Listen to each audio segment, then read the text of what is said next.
Ito ang Hardin ng Panalangin kasama si Pastor Dave de Guzman.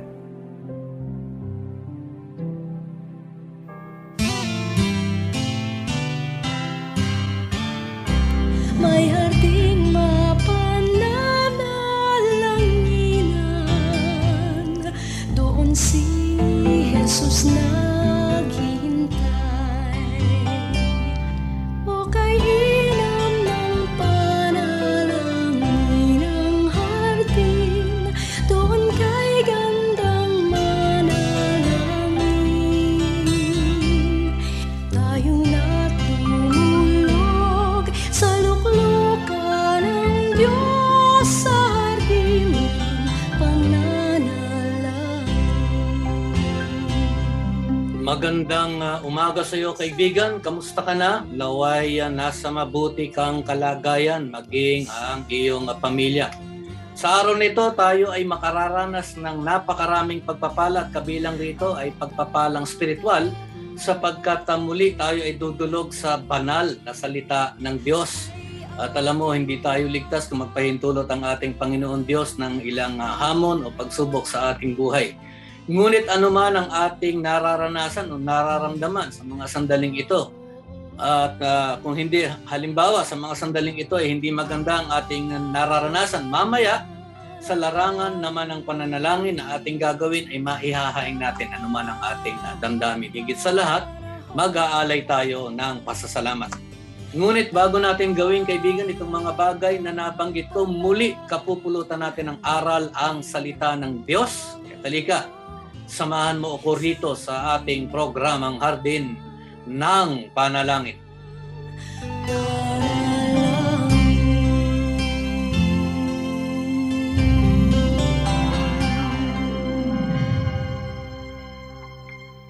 Sa umagang ito ay tutunghayan po natin ang isang napakagandang kalinisang budhi o yung maituturing nating virtue patungkol sa discretion.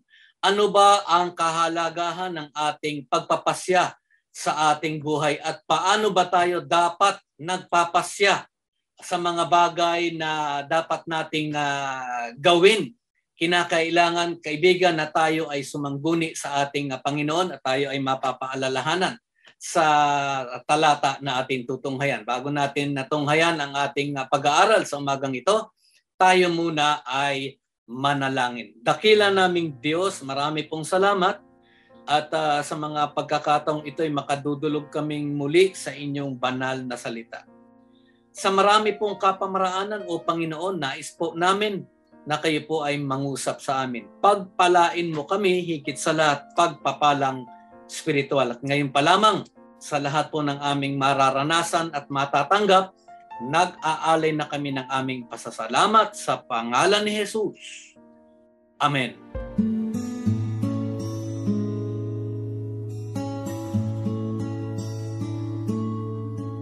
Discretion. Ito po ang tema natin sa umagang ito. Kalayaan sa pagpapasya. At titingnan po natin kung ano ba ang paalala ni Pablo sa mga mananampalataya sa Efeso tungkol sa pag-iingat sa isang magandang patotoo, a good testimony in the exercise of our, maituturing natin, in the exercise of our choices. Kung hawak mo ang iyong Biblia, kaibigan, pakibuksan mo na lang ito sa aklat ng Efeso. Pag-aaralan natin ng Kabanata 5, mga talata 15 hanggang talata 21. In the book of Ephesians, chapter 5, verses 15 to 21. Ngunit pagtutuunan natin ng pansin ang dalawang talata lamang. At ito ay ang talata 15 at talata 17. Ganito ang ating mababasa. Ephesians chapter 5, verse 15 muna tayo. Sabi rito ni Pablo sa kanyang mga tagapakinig, "Kaya't ingatan ninyo kung paano kayo namumuhay. Mamuhay kayong tulad ng sa mga matatalino at hindi tulad ng sa mga mangmang." Basahin na rin natin yung talata 16. "Sapagkat masama ang takbo ng daigdig, samantalahin ninyo ang bawat pagkakataon na kayo ay makagawa ng mabuti." At talata 17, "Huwag kayong mga hangal unawain ninyo ang kalooban ng Panginoon. Ipaparaphrase ko lamang po yung verse 17. Sabi dito sa wikang Ingles, do not be foolish. Understand God's will. Ito yung panghihikayat ni Pablo sa kanyang mga tagapakinig doon sa Efeso. Alam mo kaibigan, pagka binasa mo yung buong kabanata 5 dito sa sulat niya sa mga mananampalataya sa Efeso, ito ay patungkol sa pamumuhay ng isang taong nakakilala na kay Jesus, naliwanagan na patungkol sa mga bagay na makadiyos o patungkol sa mga katotohanan patungkol sa ating Panginoon. Kung susuriin natin ang buong kabanata, ito ay kinabibilangan ng mga aral patungkol sa pag-iwas sa mga bagay, pag-iwas sa mga gawain na makasisira sa ating patotoo bilang mga anak ng Diyos. Alam mo, paliwanag ni Pablo dito sa talatang ating tinutunghayan, itong verse 15 muna tayo, na maging maingat, be careful. Ito yung sinasabi ni Pablo, at magkaroon ng karunungan upang maunawaan natin ang layon ng ating Panginoon. Para kanino? Alam mo, ito kaibigan, ang makikinabang dito ay tayo, sapagkat tayo ang nag-iingat sa ating magandang patotoo, sa kapakinabangan natin at para naman sa kasiyahan o kaluguran, higit sa lahat ng ating Panginoon at higit din sa lahat ng ating kapwa. Wika nga niya, no? Sabi nga ni Pablo, huwag kayong maging hangal. Do not be foolish. Yan ang sinasabi niya. Alam mo, kung tutunghayan natin ng lumang tipan, pagka pumunta ka roon sa aklat ni Jeremiah, lalong-lalo na yung chapter 4, verse 22. Alam mo, sabi ng propeta, inilarawan niya ang mga pinili ng Diyos, yung bansang Huda. Ganito inilarawan ng Diyos ang mga Israelita. Wika nga ng Panginoon sa Jeremiah chapter 4 verse 22, napakamangmang o nagpakamangmang ang aking mga bayan, ang aking bayan. Hindi nila ako nakikilala. Tulad nila ay mga batang walang pangunawa. Sanay sila sa paggawa ng masama, ngunit hindi marunong gumawa ng matuwid. Pakahulugan nito ay patungkol sa malinis na pamumuhay at consistent ang salita ng Diyos. Sa Luma at Bagong Tipan, inaasahan ng Diyos na tayo, na kanyang mga pinili, ay mamumuhay tayong na may kadalisayan at may kabanalan, sapagkat ito ang kapahayagan na tayo nga ay na kay Kristo. Maaring ganito tayo inilalarawan. Tulad ng bansang Israel o ng bansang Huda, tayo ay nagpapakamangmang. Hindi natin inuunawa ang kagustuhan ng ating Panginoong Diyos. Tayo ay inilalarawan ng mangmang at gumagawa ng kasamaan kung hindi tayo mag-iingat sa ating patotoo bilang mga mananampalataya. Bagaman mayroon tayong kalayaang magpasya, ito na yung kaibigan. No? Ano pa ang kahalagahan ng pagpapasya? Mayroon tayong kalayaan magpasya. No? Ito ay discretion natin. Dapat, ito yung napakagandang paalala para sa atin. Dapat bilang mga mananampalataya, sa ating mga ginagawa, lalong-lalo na kung tayo ay magpapasya, ay mga layong makadiyos ang pagtuunan natin ng pansin at hindi mga gawain ng sanlibutan. Kumbaga sa may gagawin kang isang bagay, magpapasya ka, malulugod ba ang Panginoon kung ganito ang aking gagawin? And then sa iyong pagpapasya, isasangguni mo naman ito sa ating Panginoon, hihingi ka ng karunungan. Ito ang tamang alituntunin kung tayo ay magpapasya. Although we have discretion, ika nga, ngunit kinakailangan when we do things, when we decide on things, dapat ito ay itinatalaga natin sa ating Panginoon. At higit sa lahat, yung mga bagay na pinagpapasyahan natin, ito ay mga bagay na matuwid at magbibigay kaluguran sa ating Panginoon.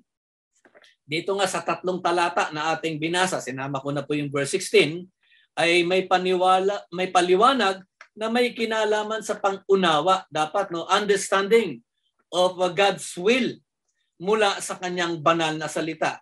upang malaman natin ang layo ng ating Panginoon, tutunghayan natin ang kanyang salita sapagkat dito nakalagay, nakasaad kung ano ang layo ng Diyos para sa atin. At higit sa lahat, yung wastong paraan ng pamumuhay na magpapakita ng kabanalan bilang tayong mga pinili o bilang mga anak ng Diyos. Alam mo kaibigan, ang layo ng Diyos, ito ay patungkol sa kaligtasan ng tao sa atin na mga nakakilala na sa ating Panginoon, kabanalan at higit sa lahat yung tungkulin nating ipalaganap ang mabuting balita.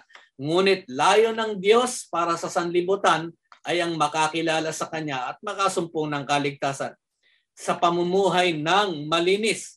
Paglago sa pananampalataya, ito ang nais ng Diyos at higit sa lahat tayo ay nagpapasalamat sa mga bagay na Kanyang ginagawa para sa atin. Kabilang dito ay ang pamahalaanan niya ang ating buhay bilang Kanyang mga anak. We submit to the will of God. Ito yung sinasabi. Ito ang mga layo ng Diyos para sa atin. Alam mo kaibigan, ang maging mangmang naman sa mga bagay o layong ito o ang pagtutuon ng pansin sa mga bagay at gawain ng sanlibutan, alam mo ito ay pagpapakita lamang na maging sa ating pagpapasya, tayo ay walang karunungan o kulang sa karunungan. Ano ang ating mga bagay na pinipili? Yung bang mga bagay na makadiyos o yung mga bagay na sa tingin natin ay magkakaloob sa atin ng kaligayahan o ng kagalakan na mga panandalian lamang? At pagka ganito ang ating pinili, no? Yung mga bagay na panandalian, alam mo, pansariling layon lamang ang binibigyan natin o pinagtutuunan natin ng pansin. Sa halip na magpakita ng kamangmangan, paliwanag ng apostol, tayo ay hinihikayat na maging marunong at maging maingat. Saan? Sa pananalita, maging sa mga bagay na ating ginagawa. Paliwanag rin na tayo ay maging maalam o maging dalubhasa, skillful sa mga bagay na makadiyos upang ang ating Panginoon ay malugod sa atin. Alam mo kaibigan, ang pagiging maalam o yung pagiging marunong sa mga bagay patungkol sa Diyos, sa ganitong panahon at maging ganitong kalagayan, ito ay mabisa. Bakit? Sapagkat ito ang paraan upang mahikayat natin ang ating kapwa patungkol sa layon ng ating Panginoon Diyos. Alam mo, a good testimony will encourage others. A holy life will please God and encourage others to the faith. Ito yung sinasabi ng talata, paliwanag. Nang sabihin ni Pablo na masama ang takbo ng daigdig, no? Ang paghihikayat na ito o ang panghihikayat na ito ay pangmadalian sapagkat magulo ang kalakaran ng sanlibutan. Dapat iba tayo bilang mga mananampalataya. Tayo ay hinihikayat, dapat tayo ay gumagawa para sa ating kabutihan at para sa kapakinabangan o para sa kapakanan ng ating kapwa. At nabanggit ko nga kanina na ang tao ay malayang magpasya. Ikaw, ako, malaya tayong magpasya. Maaring hindi mapigilan ang tao sa kanyang mga pinipili. Ito'y kabilang tayo rito. Sa ating mga pinipili, sino ang makakapigil sa atin o maging sa ating pagpapasya? Ngunit tayo na mga anak ng Diyos ay marapat lamang na ang mga bagay na ating pinipili o ang mga bagay na ating pinagpapasyahan bukod sa pagsangguni sa ating Panginoon, dapat ipinagkakatiwala natin sa Kanya ang lahat ng ating pagpapasya. Humihingi tayo ng patnubay, humihingi tayo ng karunungan na nagmumula sa Kanya. Alam mo kaibigan, ito ang ating kailangan. Yung pamamahala ng Diyos at patnubay ng Diyos. At dito, kikilos tayo ng wasto kung tatalima lamang tayo sa Kanya. Siya ay mabibigyan natin ng papuri at malulugod siya sa atin. Kaibigan, sa araw na ito ay pinaaalalahanan tayo at may isang katanungan. Halimbawa, sa mga sandaling ito, ikaw ba ay nagugulumihanan?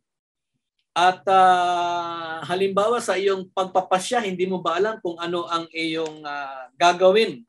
Sumangguni ka sa Panginoon, humingi ng karunungan. Tandaan natin, kaibigan, ang paalala. At ito ang aral na pahatid sa atin sa araw nito. maging matalino. Ito ang sinasabi ni Apostol Pablo sa atin. Sumangguni tayo sa ating Panginoon. Kaibigan, tandaan natin, sa anumang pagpapasya, pagsangguni sa ating Panginoon ang kailangan ng bawat isa.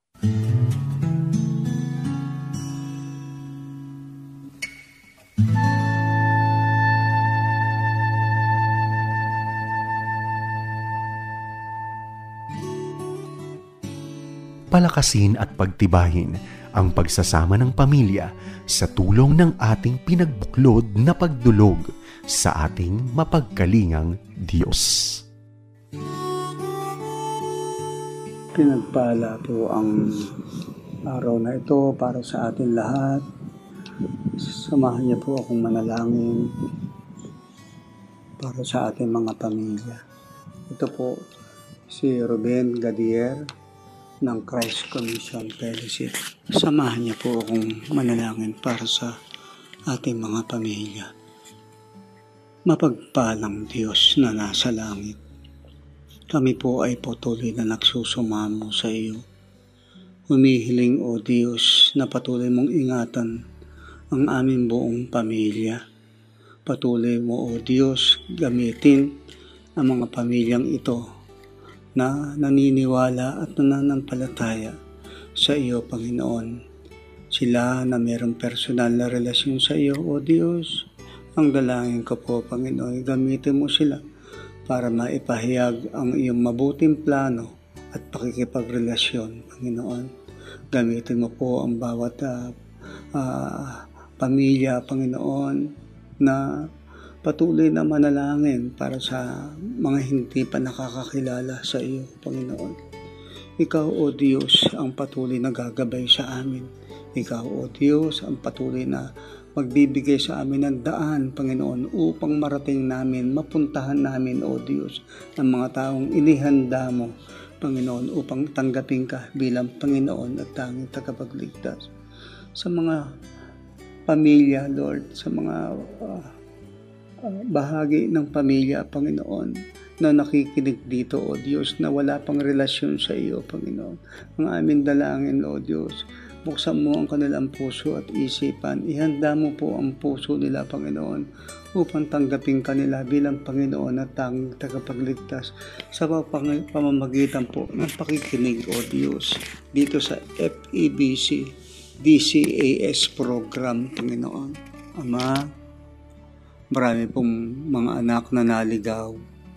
Pahintulutan mo, O Diyos, makatagpo mo sila. Maraming ama ng tahanan na nahalimutan ang kanilang obligasyon sa kanilang pamilya. Ang dalangin ko po, O Diyos, ma-encounter kanila sa takdang panahon, O Diyos. Maraming ina ang nawalay, O Diyos, dahil sa kagustuhang mabuhay ang kanilang mga pamilya, O Diyos. Nang ibang bansa sila, Panginoon, upang sa ganon ay mastustusan, Panginoon, ang kanilang mga pamilya. Ingatan mo po sila, Panginoon.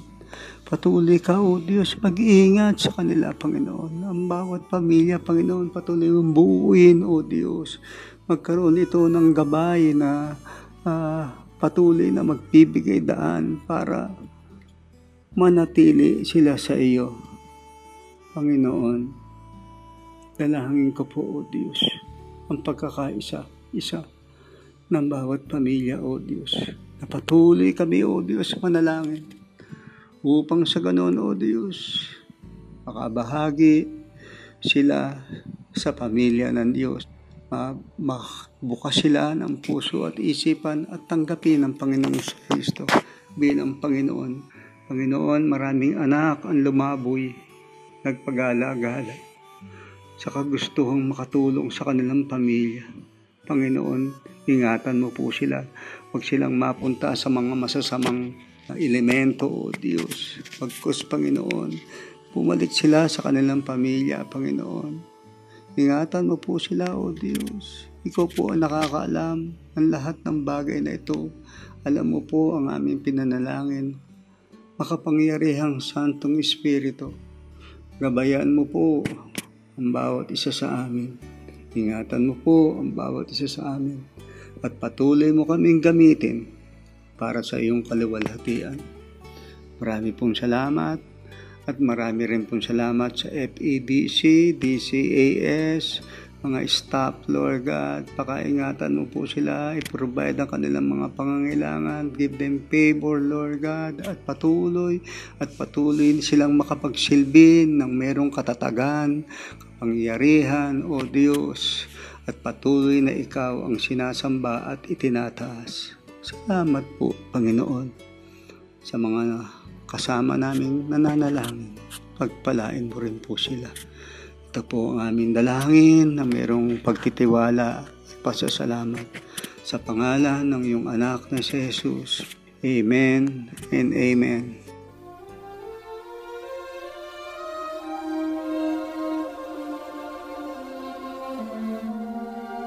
Tunay nga na tayo ay napaalalahanan sa isang maituturing nating virtue, no? Yung pagpapasya o yung discretion. At tayo nga ay hinihikayat na sa ating mga gagawin, tayo ay magpakita ng isang maganda at maayos na patotoo at higit sa lahat, anuman ang ating pinagpapasyahan, ito ay isinasangguni natin sa ating Panginoon sa larangan ng pananalangin. Dakila naming Diyos, marami pong salamat sa inyo pong napakagandang paalala. Naway, ito po ay tumimo sa aming puso at isipan, nang sa ganon, ito po ay aming maisapamuhay. Ito po ang aming pasasalamat sa pangalan ni Jesus. Amen.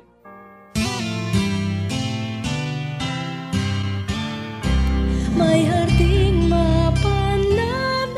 Kaibigan, bukas ako ay muling nag-aanyaya sa iyo upang ako ay iyong samahan dito sa ating programang Hardin ng Panalangin. Maganda ang aral, maganda ang mga paalala. Kahit bukas, inaanyayahan kita, samahan mo kung muli dito sa ating programang Hardin ng Panalangin.